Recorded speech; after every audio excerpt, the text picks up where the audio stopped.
Ассалаумағалейкум ағайын. Ана жолы көрсеткен москвич баяғы. Тыныш отырмай әйтеуір бір нәрселерін шұқып жасап өзгертіп жатырмын.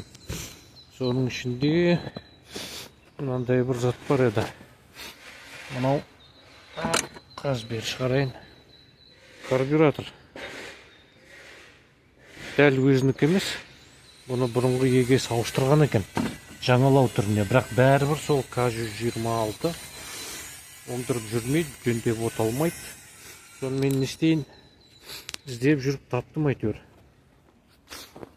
Бір YouTube арналарында бар екен. Анау Украинадағы бір Роман деген жігіттің әңгімесі.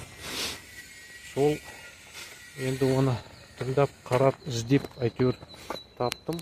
Мына жерге басқа карбюратор келіп қонды. Жигулидің карбюраторына ұқсайды. Кішкене. Бұл да Вебер.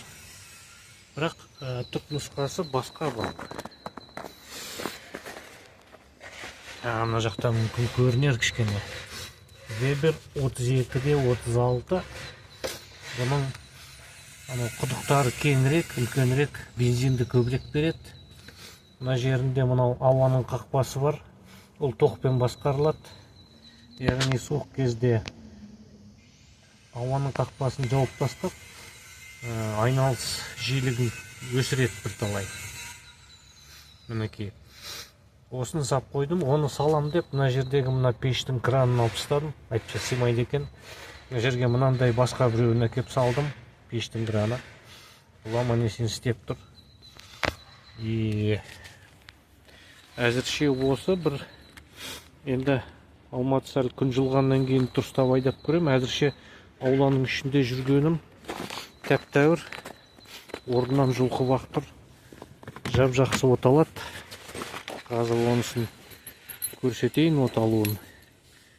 Мінекей кілт.